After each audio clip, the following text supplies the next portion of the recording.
eta ongitorriak saio berri batera, gaur apirilak 4 ostirala, bi elkarrizketa berri izango ditugu. Alde batetik, Julin Irazokirekin egongo gara, programatzailea dena. Julenek beste bi kiderekin batera Monstro izeneko euskarazko bideojokoa kaleratu du, eta honen inguruan hitz egitera dator.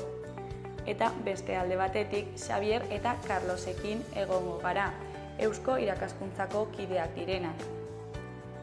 Eusko ikaskuntzatik euskararen inguruko ikerketa berritzaile bat gauzatu dute eta apirilaren batean aurkeztu zuten. Eta honen inguruan hitz egitera datoz, baina bi elkarrizketa hauekin hasi baino lehen goazen gure betiko edukia ikustera.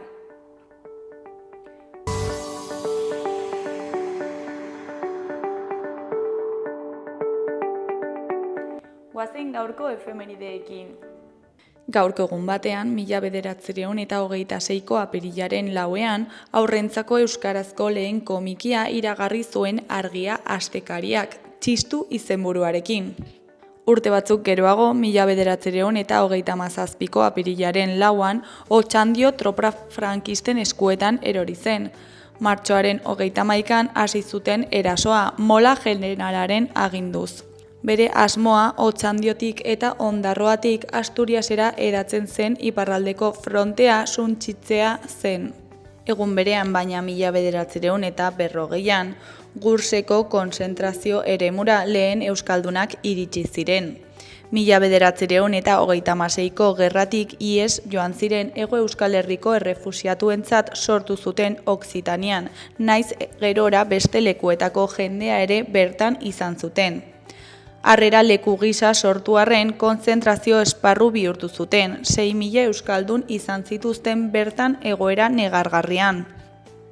Eta bukatzeko 1980ko apirilaren 4ean, gose greba hasi zuten Alemaniako 13 Santi Hijitok Datxauko konzentrazio esparruan. Gose greba Alemanian federaleko gobernuari zuzendua zen, eskatzeko Santi eta Roma hijitoen genozidioaren aitortza egiteko. Poliziak gordetzen zituen hijitoen erregistro bereziak amaitzeko eta nazien garaiko hijitoen inguruko dokumentu eta artxiboak argitaratzeko.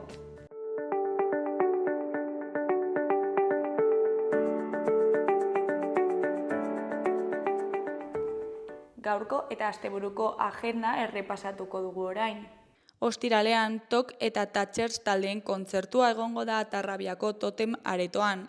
Tok taldeak Jainkoak hil eta zor kaleratu du berriki eta diskoaren aurkezpen biran Iruñean izango da laukotea.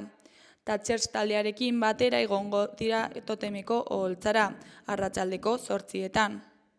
Larun batean, Xendra taldearen kontzertua egongo da Uharteko kulturetxean.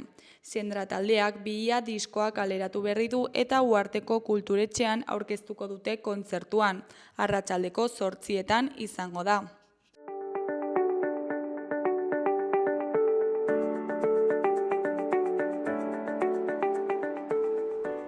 Ikus dezagun gaurko egunkarien azalek zer dioten. Diario de Notiziasen titular nagusian, Sánchezek muga zergen eraginari erantzuten dio, 14.000 milioiko laguntzak emanez. Trumpek ezarritako tasek Nafarroako esportazioen 3,6 eta aeberi erregularki saltzen dioten 200 enpresa baino gehiagori eragiten diete. Espainiako presidenteak iragarri du abal publikoen lerroak eta industria planak aktibatuko dituela. Google, Apple, Amazon, Facebook eta Microsoften aurkako erantzun bateratua aztertzen ari da Bruselas. Munduko purtsek 3%tik gorako galerak izan dituzte. Argazki nagusian 80 artistaren lanak biltzen ditu oraingo honetan Kondestablek. Titularrean, artea oinez zer ikusi handia. Ikusmen urritasuna duten artistei omenaldia egin diete. Erdiko berrian, Ride honek bizikleta elektrikoen alokairua mantenduko du Iruñean, uko egingo diola iragarri ondoren. Eskuineko berrietan, alde batetik, Osasun Bidea enpresa publikoa izatea baztertu du Osasun Departamentuak. Beste alde batetik, langile bat hilda Agoitzen, obra batean 10 metroko altueratik erorita. Jarraian, musikarik gabeko Iruñeko tabernek ez dute ate bikoitzik beharko. Gainera, Baserri Berri jatetxeak pintxoaren astea irabazi du 3. aldiz. Ondoren, Sortzenek maiatzaren 18an berreskuratuko du bere jaia, 5 urteren ondoren. Azkenik, Braulio Vázquezek argitu gabe dituen 6 auziak. Diario de Navarraren titular nagusian, Trumpen mugazergek Nafarroako esportazioak kolokan jarri dituzte, 370 milioiren truke.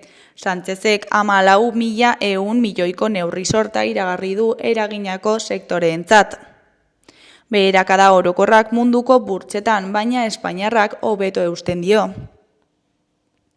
Argazki nagusietan 2024an Nafarroak AEBetara esportatu dituen produktuak ditugu. Automobilgintzarako ekipoak, altzairuzko produktuak, papera eta paper orea beste batzuen artean.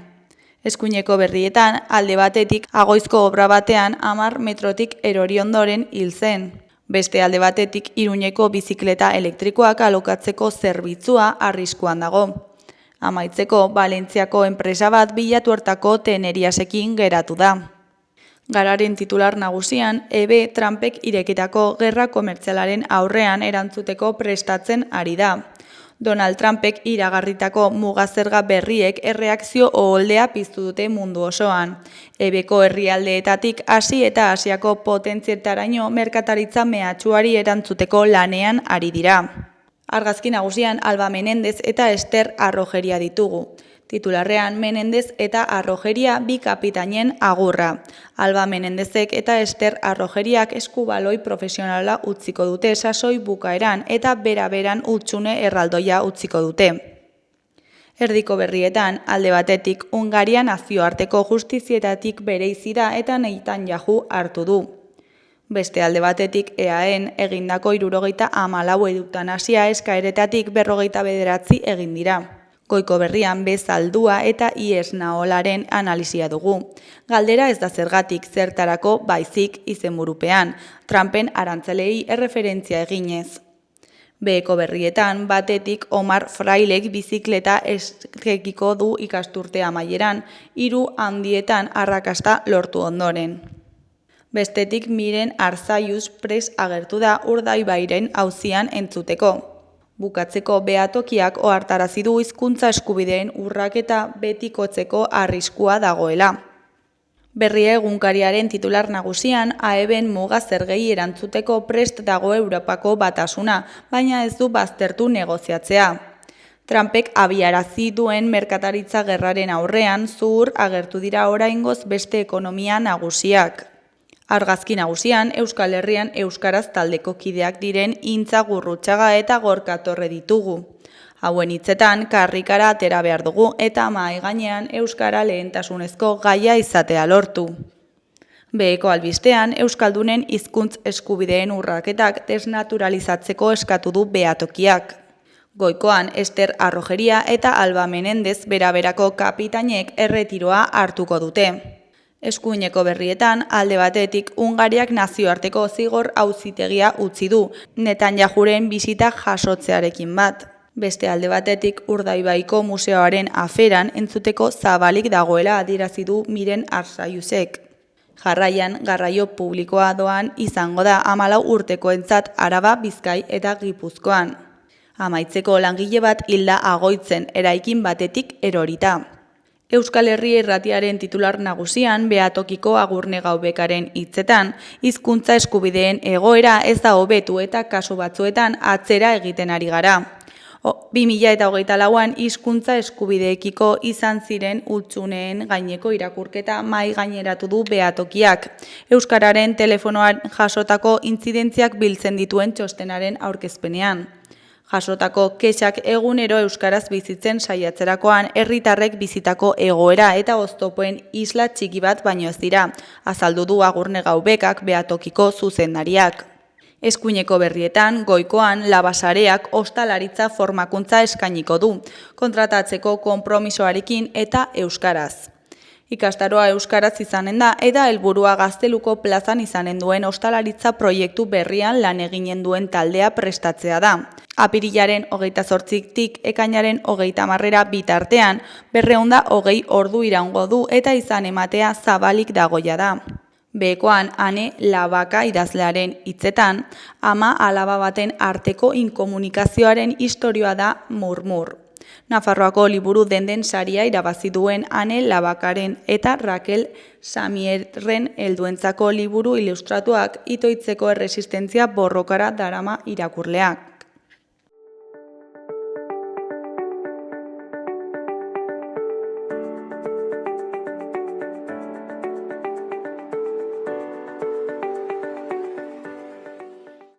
Kaixo, lehen aipatu dugun bezala, orain Julen Irazokirekin gaude. Kaixo, Julen, zer moduz? Epa, egunon, ahitzongi. Bueno, euskarazko bideo-joko bat sortu duzu, bikiderekin batera, ezta? Monstro izenekoa, eta plastilinazko monstro bat da, ezta? Bai, hori da. Mugikorretako joku bat da. Euskaraz dagoela erratzen dut, baina, jokuaren oinarria ulertu daiteke edozein hizkuntzatan. Zuk erran bezala bi lagunekin batean egin dut, batek marrazkiak egin zituen, plastilinakin egindako personaia txiki batzuek dire, eta beste lagun batek musika egin zuen. Eta ni arduratu naiz programazioaz. Eta zertan datza bideo-joko hau? Zein da gakoa, nola jolasten da? Bai, hau, duela desentetika aritzen naizen bertze joku batean oinarritua dago. Jokuak 2058 du izena, eta puzzle joku bata. Honek zerra nahi du, tablero bat duzula, eta tablero, aukeratu dezakezu tableroaren tamaino diferentia, 3 bider 3kotikan 6 bider 6kora izan daiteke, eta horrek genota handigoa izan, orduan eta erraxeago da jokua. Eta jokuaren muina da, elkartu behar direla forma berdineko irudiak. Orduan, ezker eskuin gotxi beti mugitzen dire pieza guztiak tablero horretan, eta berdinak direnak elkartzen dire. Elkartzen direnean, mustroen zerrenda bat dago, eta zerrenda hortako hurrengoa ateitzen zaizu. Eta horrela lortu behar da segidan azkenekoa, 11garrena. Eta zergatik sortu zue bideo-joko hau? Nondik dator ideia, nola... Bai, hau niri gogotu zitzaidan. Lehenago errandizuten bezala,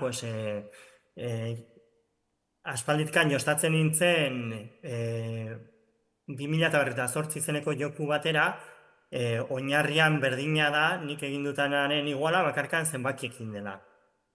Eta kuriosidadea, ni informatikaria naiz, eta kuriosidadea sartu zitzaidan, hori nola programatuko nuken ikusteko, ez?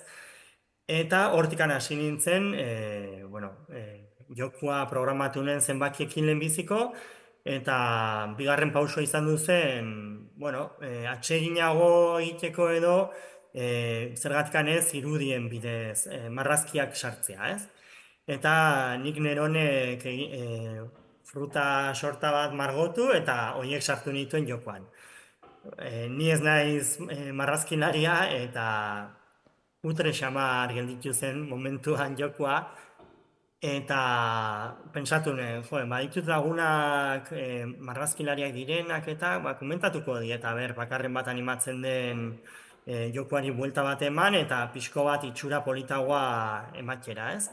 Eta orduan Ibaiekin elkartu nintzen, Ibai Iruneko lagun bat da, bera berez bideo-jokuetan aritzen da, bideo-joku sortzailea da, gaur egun Barraka izeneko joku bat sortzen ari da, eta bera presa azaldu zen, jokuan parte hartzena, ez? Eta bere proposamena izan du zen, frutak edo bertzelako irudiak beharrean, plastilinazko monstruak izatea.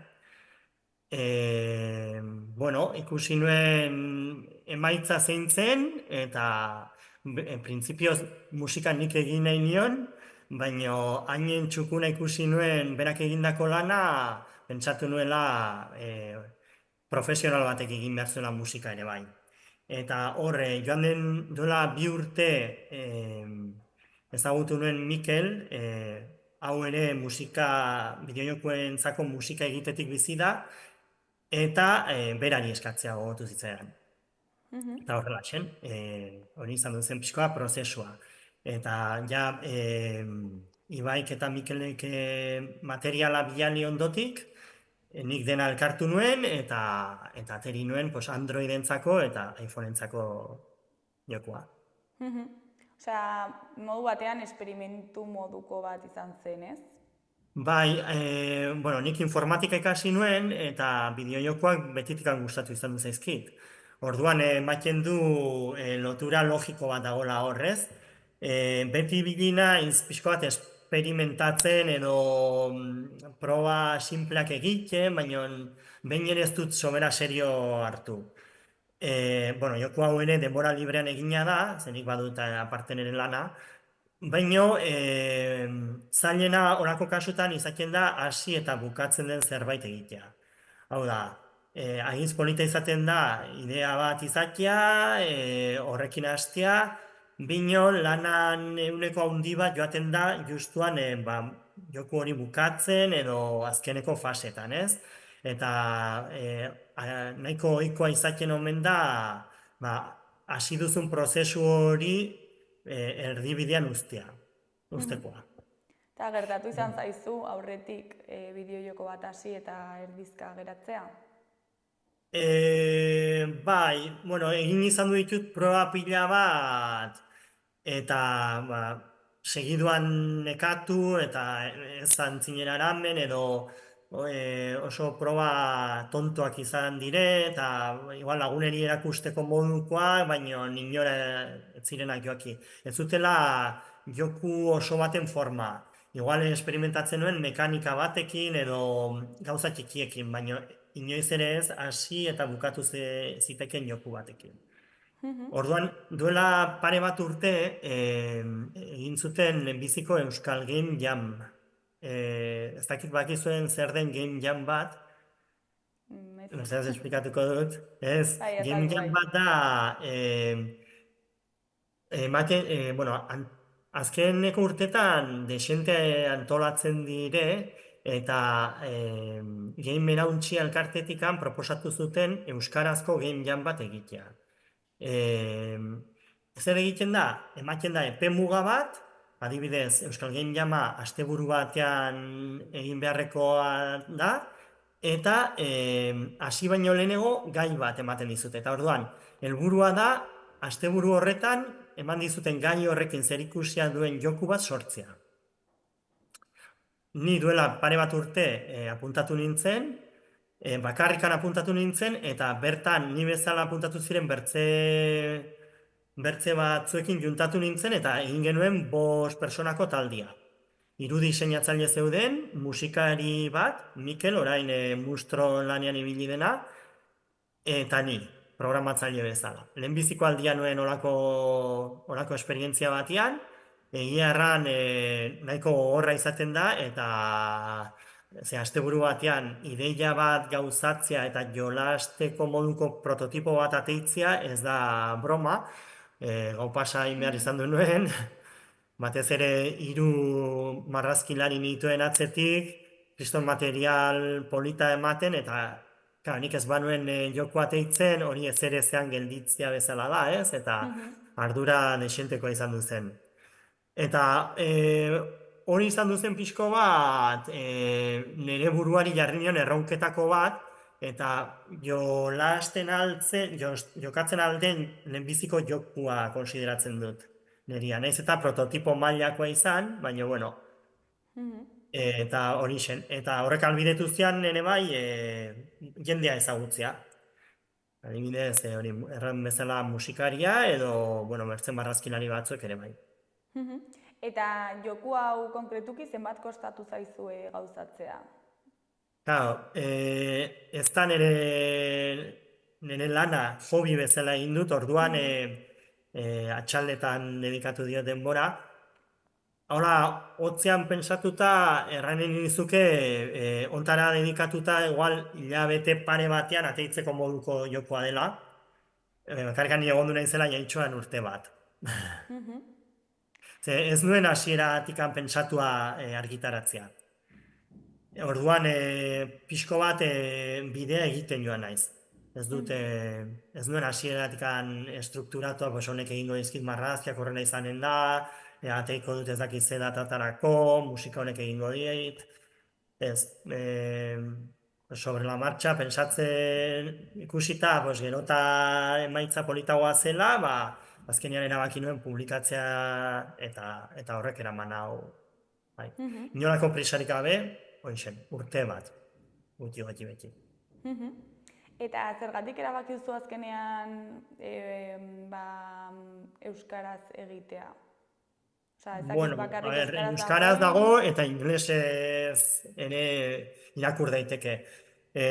Azkenean euskaraz da, ni euskalduna naizelako eta zentzu horretan argi dutelako, pues, ni euskaraz bizi naiz eta sortuko dutena ere euskaraz egin nahi dutelako. Eta nola ikusten duzu egoera? Osea, ez dakit beharra ikusten duzu bideo-jokoak euskaraz egitea? Bueno, horre, Game Erauntxia elkarteak egiten du desenteko lana komunitatea sortzeko. Badago mugimentua, baina, bueno, nahiko komunitate txikia da, egia erran. Lan handia egiten da joko haunitz euskaratzen barkatu. Baditut lagunak hortan aritzen direnak. Hartzen dute joku bat, gustatzen baldin bazaie, programatzaileekin harremanetan jarri eta ea euskaratu dezaketen eskatzen diete. Eta lan hori guztiz debalde egiten du, komunitateak egiten du, komunitatearentzako edo euskaldunentzako. Orduan, erranen nizuke, presentzia nahiko txikia dela, baina, bueno, ari garela edo direla gauzak ateratzen. Eta horrela, modu simple batean, eta guk ulertu dezagun, nola hasten da bideojoko bat sortzen, edo nola da prozesua, zer egiten da lehenengo gauza, nondik hasten zara? Bai, bueno, nik egintakoa egiarran joku nahiko txikia da, ez? Horre, joku, segun eta zen motatako jokua den, behar diferenteak egoten dire, baina normalean, hola, estudio txiki batek eginen lukena da, prototipo txikiak egingo lituzke, pensatua duen joku horren mekanikak funtzionatzen duten edo ez ikusteko, hasteko. Zuk burutan duzun hori erakargarria da gero jokura eramanta, eta hor egiten da, nik uste dut, aurre hasierako lan bat, zuk burutan duzun hori, ez hasieratik bukaerarainoko lan hartu eta aurkeztu eta gero funtzionatzen ez duela ikusteko, hasieran prototipo txiki bat egin, funtzionatzen duela ikusi, eta ja hasiko litzateke prozesua, ez? Eta hor, bueno, normalean sartzen diren lanak izaten dire, diseinuko lanak, bi dimentsiotan izan edo hiru dimentsiotan, profil diferenteak behar dire, hiru dimentsiotan behar duzu, hiru dimentsiotako modelatuak egingo dizkizunak, gero personaia baldin badire, horiek mugitzeko prozesua egiten duten animadoreak ere behar dire, bi dimentsiotan, segun eta estiloa, mugitzen diren edo ez, egin behar dire lan diferenteak. Kasu honetan, gure kasuan, Ibaik plastilinak egiten ditu personaiak lehenbiziko, argazki ateratzen die, eta gero ordenagailu bidez, trataera bat ematen die, koloreak egokitu, brilloak, eta gero hori niri pasatu zian, berakindako lan hori niri pasa, eta nik egina nuen jokuan txertatu nuen. Hor egokitzapen batzuk egin behar izan du nituen, eta azkeneko lana izan du zen joku hori musika egin zuenari pasa, eta hori berekin batean pentsatu zen musika izan zitekeen egokiena, nola antolatu, azkenean joku simplea da eta bi zatitan banatua dago, menuan dago musikaren hasierako 10 segundoak, eta gero jolasa hasten duzunean, hasierako 10 segundo horiek segitzen dute, eta ja abesti hasten da, ez? Eta detalle batzuk ere sartuak daude segurazki inorren fijatu ez dena, binon, gero eta munstro zailagoa lortu musikan ordun eta instrumento gehiago sartuak daude Hor musikan ere evoluzio txiki bat ere badago. Eta hori da, oinarrizko 3 figurak izaten dire normalian programatzailea, diseinatzailea eta musikakoa. Eta gero ja estudia handiagotan, pues badago jendea testeatzen duena jokua eta gidoilariak ere egon daitezke, segun eta zen motatako jokua den, eta, bueno. Eta zergatik erabaki zenuten monstruoak plastilinaz eginda egoteak? Hori Ibaien erabakia izan du zen, bera, bueno, marrazkilaria da ere bai, eta pixel artekin egindako jokuak ere baditu, baina azken aldian ibilki da plastilinakin egindako joku bat argitaratu nahian. Bueno, argitaratu nahian argitaratuko du, barraka izena duena. Eta, bueno, nik uste dut hortan ari zela, eta berari gogotu zitzaion monstruen ideia, eta plastilinakin ibiltzen denez, eta gaur egun egiarran ez da inbertze ikusten plastilinaz egindako personaiekin atitako jokurik, pues, bai, hoxe, bere lan egiteko moduagatikan izan duzen, gehien bat, bere proposamena. Eta orain, ja bukatua dagoela, zer esango zenuke egiten duela berezia zure jokoak? Nik erranen nukena da, estetikoki eta musika aldetikan oso zaindua dagoela. Jokua ez da, ez dakitzen bat ordu sartzekoa, simplea da, eta denbora, pues ez dakit ordu batez, edo partida motxak jokatzeko da, jostatzen zarenean hasi eta gero autobuseko bidaia motzoietan, edo, bueno, horako tarteetan aritzeko jokua da. Helburu bakarrean zentratu nintzen, ez nintzen saiatu, ez dakizen bat, joku mota edo mekanika sartzen barnean, saiatu nintzen ahalik eta simpleen, egitea pensatu nuena ahalik eta hobekien egiten. Eta hori zen, erranen nuke engantzatzen duela, ze partida, pues azkenian, lortu nahi izatea urrengo monstruak horrek engantzatzen du, eta gero artea zaindua dagoela erranen nuke. Produktua txikia, baino mimoz egindakoa. Eta ja bukatua dago, baina deskargatu daiteke, ja da? Bai, Google Playetik eta App Storetik, pues, edo Androida duzun edo Appleko mobila duzun, deskargatu dezakezue. Eta, bueno, Julen, ja bukatzeko, zer da bideo jokoaz espero duzuna? Bueno, espero nuena dagoeneko lortu dut. Hau da, nire hasierako helburua zen joku txukun bat publikatzea. Helburua etzen sobera ambiziosoa, baina, bueno, orduan, alde hortatik erranen nizuke nire helburua bete dela, emaitzarekin aski gustora gelditu naiz, eta publikatzea lortu dut, eta galdetzen dian edozein edo galdetzen ez dianari badut zer erakutsia, ez? Eta zentzu hortan niretzako lorpen bat izan du da, bakarrika neronek hasitako ideia batetikan, baina joku bat argitaratu izana. Gero, ahalik eta zabalkundea handiena lortzea izango litzateke idealena, ez? Jak eta lana egina dagoen, pues ahalik eta jende gehienak ezagutu dezala. Hori izango litzateke gauzarikan politena, nire ustez. Bueno, Julen, mila esker gurekin hitz egiteko tartetxo bat ateratzeagatik eta zure bideo-jokoa azaltzeagatik eta ea jendea animatzen den eta deskargatzen duen. Nik orain deskargatuko dut.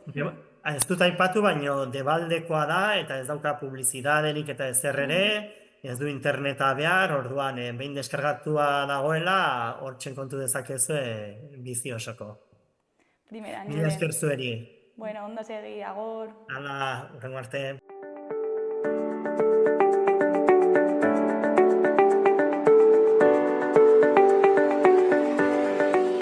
Gaurko, biharko eta igandeko eguraldiaren iragarpena ikusiko dugu orain. Gaur, ostirala, gora egingo du temperaturak. Kantauri isurialdeko hainbat puntutan 20 graduak gaindituko dira, baina hegoaldean apur bat baxuagoak izango dira. Zeruan hodeiak eta ostarteak tartekatuko dira, batez ere Kantauri isurialdean. Bertan, eguerdialdera eta arratsaldean urdigune ederrak zabalduko dira. Baliteke Araban eta Nafarroan zapadarraren bat botatzea, bereziki goizean eta arratsaldearen amaieran. Orduan hodei geruza trinkoagoa izango baita.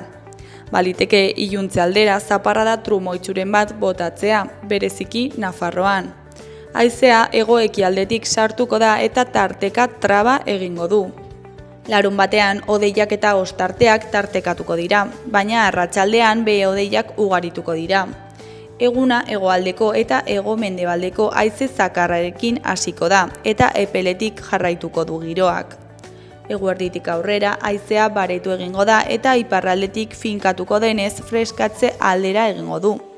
Hodeitza aldakorra izango dugu eta litekeena da arratsaldean hodeiak gaietzea. Orduan han-hemenka zapardarraren bat bota dezake eta baliteke zenbait tokietan trumoitsuak izatea. Iganderako ez dugu aldaketa handirik espero behar. Hodeitza aldakorrarekin jarraituko dugu, ostarteak eta behe hodeiak tartekatuko dira zeruan. Haizea ahul ibiliko da, ipar ukituarekin eta temperatura maksimoak aurreko egunekoen antzekoak izango dira. Zenbait unetan, batez ere arratsaldean, behe hodeiak trinkotuko dira eta tanta batzuk egin ditzake. Hala ere, ordu askotan ateri eutsiko dio.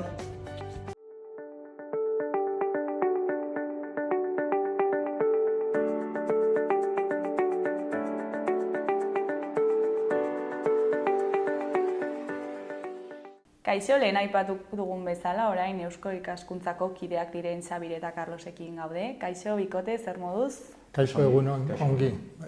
Bueno, euskarari buruzko ikerketa berritzaile bat gauzatu duzu, ezta? Eta apirilaren batean aurkeztu zenuten, ezta? Bai, izan da. Eta, bueno, zergatik egin duzue ikerketa hau? Gogoa genuelako. Eta euskararen presentzia soziala edo egoera sozialaren gaia asko interesatzen zaigulako. Eta orduan egin dugu ikerketa interesengatik, kezka zentral horrengatik, eta baita modu objektiboan aztertu nahi genuelako. Eta orduan hori, azterketa objektibo hori ikerketa baten bidez egiten duzu. Bestela da subjektiboa, nire iritziak, ez dakit zer, baina esan genuen ikerketa objektibo bat egingo dugu. Gero behar da, falta zen egin diren Nafarroan ikerketa soziolinguistika mailan olako ikerketa zabal bat, nahi dut esan parte metodologiko kualitatibo hasieran eta horrekin definitu gero ikerketa kuantitatibo bat.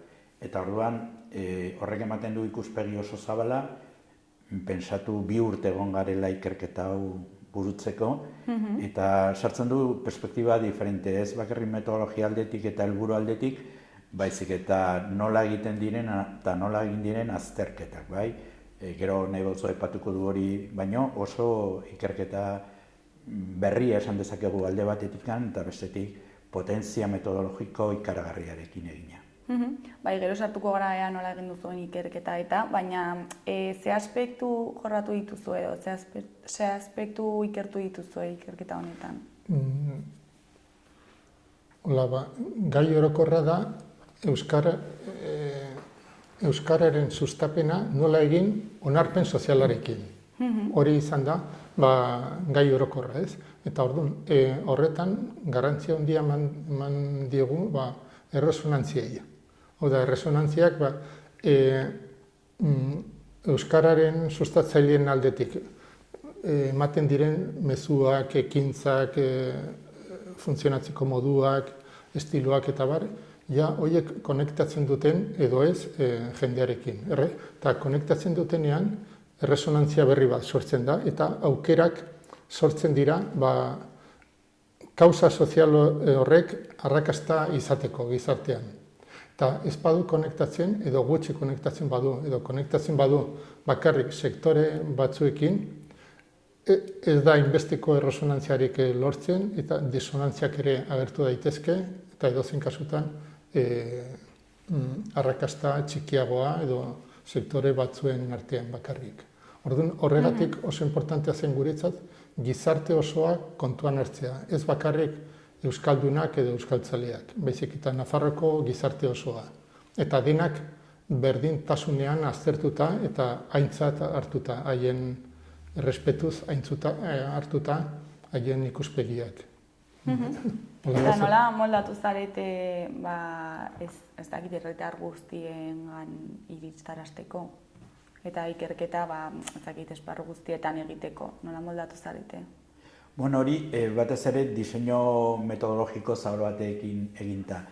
Eta izan duen baitare, ez dakit nola esan, baino, berezitasun hori izan da baitare, hasieran bagenuela helburu batzuk, esan kontatu dituen bezala Xabierrek, baino gero, perspektiba kualitatiboa erabiliz sortu dira ikerketan bertan helburu berriak. Jendea bere diskursoari buruz izan du aukera lehendabiziko taldetan kontatzeko bere esperientzia, bere nahiak euskararekiko eta ireki du ikerketa hasieratik zabalduz eta helburu berriak sartuta.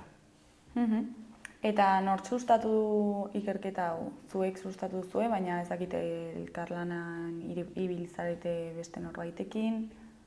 Bueno, esan dugun bezala hasieran biok aritu gara prozesu osoan, bai, hasieran diseinua egiten eta gero baita ere diseinatzen prozesu guztiak eta azterketa egiten.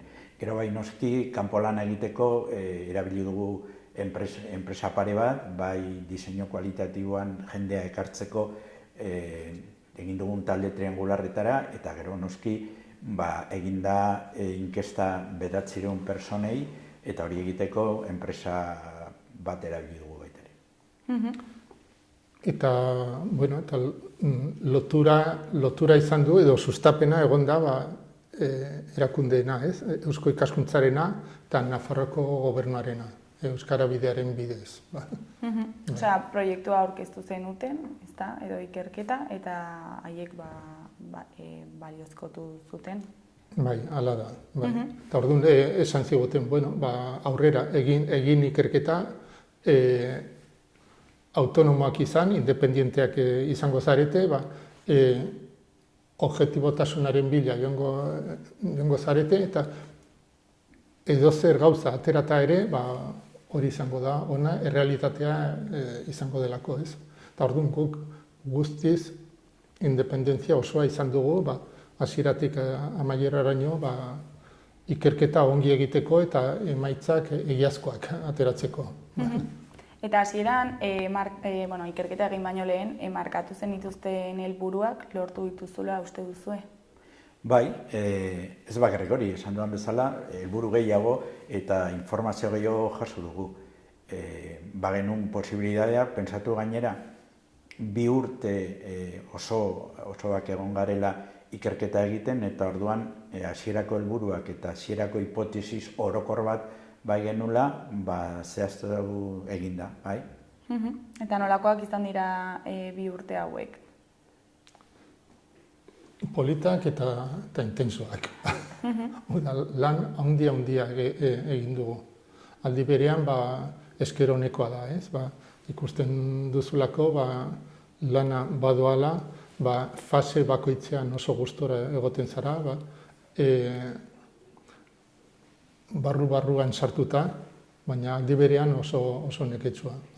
Eta gainera badakizu gero horrek ondorio sozialak edo behintzat oihartzun soziala edukiko duela edo eduki dezakeela, ez? Eta orduan, gauzak seguro egon behar zara egiten ari zarenaz. Eta gero, datuak, ikerketa egin eta gero datuak lortuta, zer egiten da datu horiekin, nola antolatzen dituzue? Bueno, lehen behar da, ipatu behar da, nola biok aritu gara baita ere, kanpolana kualitatibo egiten. Horretan, 9 talde egin dugu, Nafarroan zehar, egin ditugu taldeak, bai sakabanaturik, adina, genero, Nafarroko zonalden araberan, baita ere talde bat egin genuen beste herrietatik etorritako jendearekin, baita ere klase diferenten araberan, klase sozioekonomikaren araberan antolatu genuen baita ere taldeak, eta karo hori izan zen lana oso potentea, zeren biok egon ginen egiten, gidoi batekin noski, eta gero transkripzio prozeso bat izan da eta azterketa kualitatiboa. Hortik atera genuen, lehendabiziko urtean hala ibili ginen, eta hortik aterako eta diskursoekin ereki genuen galdetegia. Eta horregatik galdetegia ez da nolabait esateko betikoak edo soziolinguistikan egiten diren galdera klasikoak. Euskara badakizu, ez dakizu hori sartuta daude, baina dinamika kualitatiboetan sortutako informazioa pasatu genuen galderetara. Eta horregatik informazio, esan dezakegu, hain potente alde batekan eta indiferentea beste ikerketa soziolinguistikoekin konparatuz. Horregatik esaten dugu, gure lana berezia eta importantea denez. Eta adibidez ze galdera zeuden horrela bereziak edo... Bueno, batez ere identitateari buruz, nola sentitzen da, nola agertzen den euskera, Nafar identitatearekin lotuta bai. Gero nola baita ere, eta komentatu egun bezala hasieran, zabaldua da ikerketa erdaldun eta euskaldun mundura, eta zen nolako imaginario euskaldunen gan duten erdaldunek, ez? Hori oso interesgarria da bai. Eta gero baita ere, ze informazioa dauden Nafarroan posibilitatea euskara ikasteko, euskeraz ikasteko, hori baita ere plano objektiboan eta plano subjektibotik neurturik. Eta aurre iritzi askorekin topatu zaretean? Ez bereziki. Hau da, taldeetan, bileretan, jendearekin zeundenean, hor, denetik ateratzen zen, ez? Dena den, iritzi nagusiak ziren, euskara ongi zegoela ikusita, babesa behar zuela, ondare kulturala zela, eta babestu beharrekoa, ez? Ateratzen zen baita ere, askatasunaren ideia. Orduan, sustatzea, baina askatasunez. Beste iritzi batzuk ere agertu ziren ez talde guztietan eta ez modu orokorrean, baina adibidez, ateratzen euskaldunak talde privilegiatu bat dira. Nahi dutena izaten dutego gizartean gobernuaren aldetik. Edo olako gauzak, ez? Edo esia egiten dute bestengandik bereizteko. Indarrez atera zen hori, adibidez, talde batzuetan, ez guztietan. Eta edozein kasutan hori galdetegira, inkestara eraman genuen. Eta inkestan gertatu da, ideia horiek, adibidez, kontrako ideia horiek behitik gelditu direla. Eta orduan, normalean, kontrako ideiak behitik gelditu dira. Orduan, aurre iritziak, batean, bai, baina ez orokortuak. Eta gero, euskera ez dakiten pertsona horien iritzea, izan da, ez dakit pena izan dutela edo daukatela euskeraz ikasi ez dutelako? Osa, ulertzen dira zuen. Ikasi ez dutelako. Hori da, bai. galderaren bat izan da horren inguruan, ea ezakit pena ematen dien euskara ez ikasi izana edo ez ikasteko aukera izatea. Bai, atera zen. Eta galdetu genuen inkestan. Orduan, librea zen, esatea, bai pena sentitu dut, berdin zait, edo ez dut penarik sentitu. Eta pena sentitu dutenak gehienak izan dira, eguneko 61 penarekin agertu dira. Hori noski elkartu behar da edo gurutzatu behar da gainerako erantzunekin, ez? Baina koherentea da hori. Bai, eta beste gauza interesgarria honekin lotuta da baita ere, diskurso eta ikuspegi kualitatibo batetik nola euskera, komentatuan bezala, identitate kulturalea batekin nolabait ikusten da, ez? Xabierrek komentatu du nola errespetu ikuspegi dagoela, bai gaztelaniarekin, bai euskarerarekin, eta zen importantea da, azkenean, identitate kulturala. Mugitu da, garai batean, identitate politiko-ideologikoa lotuta zegoela euskera, eta horre jotzen zuen pixkat bere kontra, gaur egun onartua dago Nafarroako gizartean, euskera arlo kulturelean ukatu behar dela, bai? Eta horrekin erreferente oso importante da plano kulturalean jartzea euskera, ez plano ideologiko edo politiko batean. Eta badago jendea orainik plano politiko eta ideologiko horretan sartzen duena? Bueno, badago ikerketan, eta nik esango nuke, gainera zein interesgarria da nahi duen persona irakurtzea txostena, zeren txostena Eusko Ikaskuntzaren web horrian dago transparentzia guztiarekin, egin dugun informe hortxe bertan, orduan da transparentziarik eta oso interesgarria. Badago parte bat azterketa kuantitatiboan gurutzatzen dela boto azken hauteskundeetan emandako botoa inkesta osoarekin. Eta orduan ikusten dela, segun ze botoa eman den, ikuspegi euskararekiko bat edo bestea izatea. Baina hala ere, populazio osoa euskararen sustapenaren alde garbi ikusten da, 73 uste dutela, zehatz eta mehatz alde daudenak. Eta adinaren arabera hau ere aldatu egin da? Esan nahi dut, igual adinezko jendeak igual gehiago erlazionatzen duela politiko eta ideologikoarekin, eta igual ezakit denbora pasa denez eta jende gazteak igual ez du hainbeste erlazionatzen? Bueno, hor plano diskursiboan eta kualitatiboan behar bada ikusten da, ikusten da behar bada gazten aldetik ez dagoela hainbeste nola baita esan radikalizazioa, onartzen da balore kulturala eta adineko jendea zuziosun bezala ikusten dira jarrera kontran gexo bestean baino, naiz eta beti minorizatuak egonta. Gero, adina baino gehiago, izan dira kokapen geografikoak. Eta igual jatorriak baita ere. Adibidez, gazteak hiru talde bilera egin ditugu gazteekin, bat Larraunen, beste bat Larraunen euskaldunekin eta euskaraz joan zen taldea, ez? Beste bat Iruñan eta beste bat Tuteran.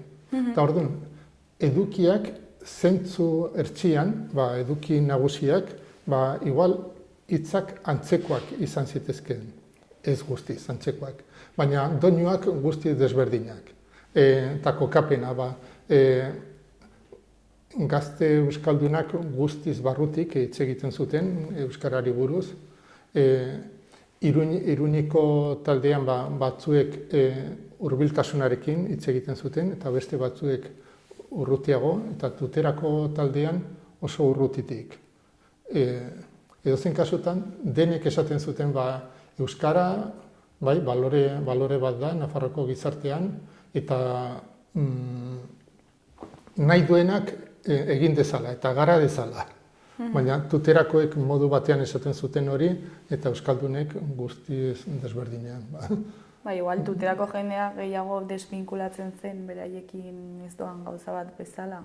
Nik uste etzagoela ez dara diskurso kontrako bat, ez? Bakarrik elementu batean eta Nafarroan zean sortzen da eztabaida hori euskera eta administrazioaren batez ere lanpostua sortzen duen momentuan. Hori bai dela gai bat, aztertu behar bada sakonago, baina ikusten da hor euskalduna edo ordalduna izatea, posibilitatea ematen duela zenbait lekutan lan egiteko edo administrazio mailan.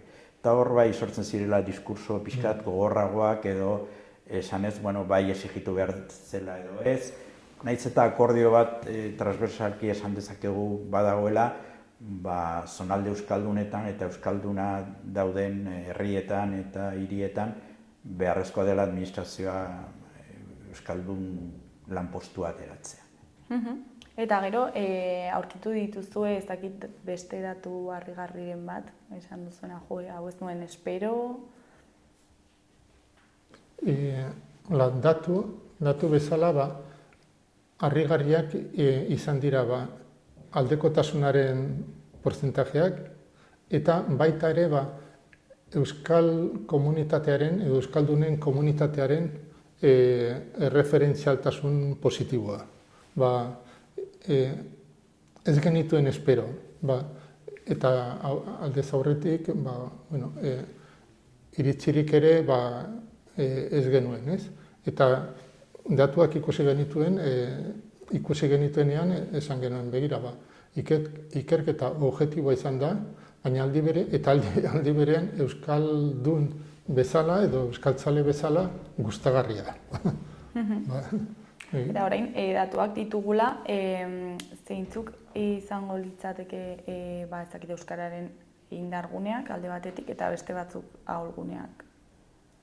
Alde batikan, eta pixkalotzen esandakoarekin, harrigarria da oraindikan informazioa falta dela Nafarroko gizartean, adibidez zein den inguru legala, eta badaudela posibilitatea euskera eta euskeraz ikasteko, eta hori oraindikan marko legal hori jendea ez dakit dagoela, eta informazio falta dela.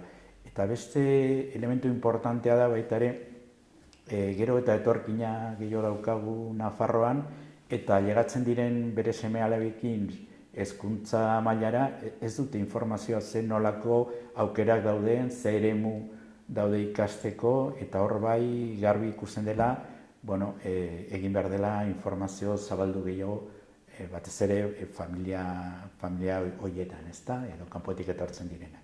Nire uste hori oso datu importantea da. Politika egiteko hemendik etorkizunera begira. Eta nola uste duzu eragingo duela inkesta honek hizkuntza politiketan? Interesa sortu da. Eta aurkezpena egin genuen egunean eta aretoan beteta zegoen. Eta interesa sortu da. Hala ere, eragileek edo aktoreek autonomia dute, eta askatasuna eta nahi dutena egiten dute, edo esaten dute, edo eskatzen diete bestei. Eta orduan, zer egingo duten aktore horiek, auskalo, ez? Ez dakizu. Hau, diskurtsuen planoan egon da, ez? Iritziak, jarrerak, olakoak, ez? Emozioak, dena nahaztu da, ez? Hor. Alde onak atera dira eta aukera asko ireki dira, baina gero hori gauzatu behar da. Eta hori norberaren esku dago, erakundeen eta pertsonen esku. Hau da, honekin zuk badakizu ongi ikusia dagoela gehien bat euskara edo euskalduna izatea. Baina hortik ekintza praktikoetara pasatzea, ja beste plano bat da. Hau da, matrikulazioak egitea, edo hitz egitea, edo ez hitz egitea, taberna batean, modu batean edo bestean eskatzea, edo saloa telebista ikustea, edo erdarazko telebista bat, ez? Baina nik uste dut horrek inkerketak lagunduko duela perzepzioa kokatzen. Bai, eta azkenean gure interes handiena izan da datuak sortzea, aztertzea ongi jarreren atzean zenolako diskursoa dauden eta informazioa ematea politika linguistikak ez bakarrik instituzional aldetik, bezik eta euskaltzale taldea mugitzen direnak eta baita ere ikastetxean informazio izateko bere eskutan dago zenolako politika egin. Guk oso objektiboak izan gara ikerketa egiterakoan, batez ere eskuartean gizartea izateko datu objektibo eta zientifikoak politikak eta ekintzak antolatzeko. Eta orain behin bukatuta dagoela, zergatik ikusten duzu garrantzitsua horrelako ikerketa bat egitea? Edo egin izana, baina. Ja, bueno, beti sustapena egin behar duzu, lehen esan dudan bezala, onarpen sozialarekin, eta orduan jakinda gizartea nola dagoen, eta gizarteak nola ikusten zaituen. Bestela, subjektibotasunean mugitzen zara, uste dut hau edo beste hau, jakin behar duzu modu objektiboan zer agertzen den, ez? Eta labur bilduz, atera da, euskara sustatzen baduzu, euskara sustatzea ongi ikusia dagoela. Eta borondatez edo askatasunez ongi ikusia dagoela. Eta orduan, kuadro bat egiten baduzu sustatzea eta askatasuna eta pertsonen borondatea, hori, kuadrante hori berden dago. Eta orduan, kuadrante horretan kokatzen diren gauzak eta ekintzak eta ekimenak eta antolaketak eta normalean ongi ikusiak egongo dira. Euskararen kontra doana hori gaizki ikusia egongo da. Eta eta behartzea kontra edo alde, baina behartzea eta pertsonak behartuta sentitzea hori ere gaizki ikusia egongo da. Eta orduan, bueno, bakoitzak erabakiko du zer egiten duen, ez? Baina pistak horiek dira. Gutxi gora zer jartzen den berde eta zer jartzen den gorri.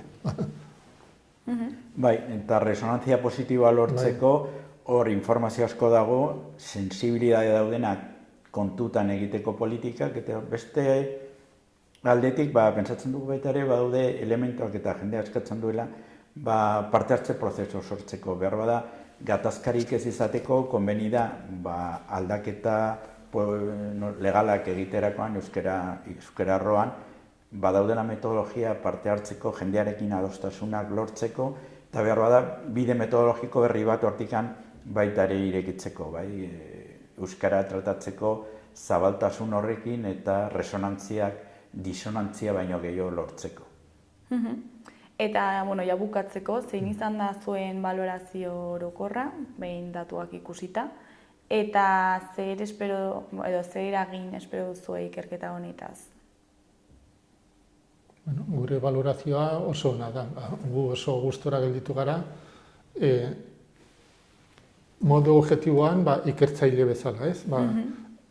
Zuk, sentitu dugu ikerketa ongi egin dela, pauso bakoitzean gustora geunden, zeure burua aztertzen ari zara, ez? Eta esaten duzu, ongi egiten ari gara, ez, gutxa egiten ari gara, ez, sendotasuna ikusten dugu eta ikusten genuen.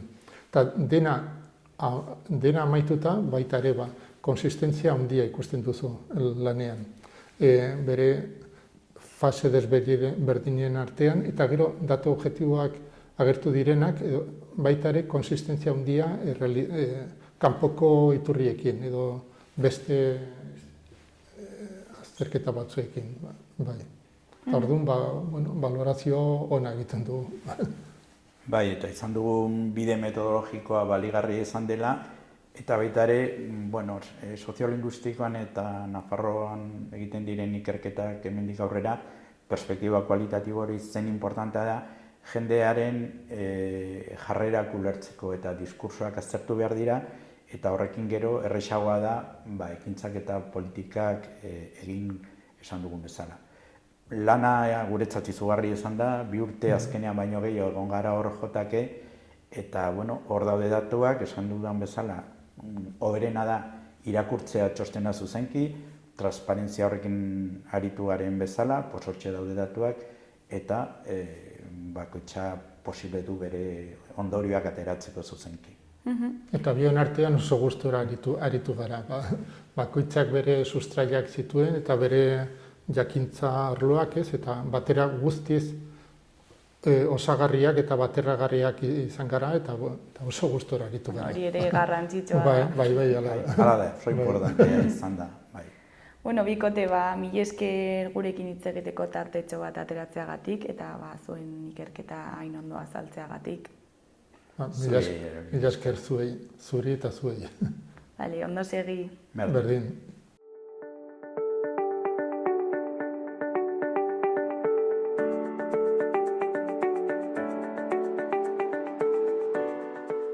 Gaurkoz hau izan da dena, astelehenean itzuliko gara eduki eta elkarrizketa berriekin.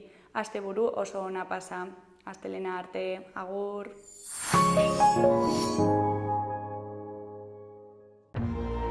Gobierno de Navarra. Nafarroako gobernua.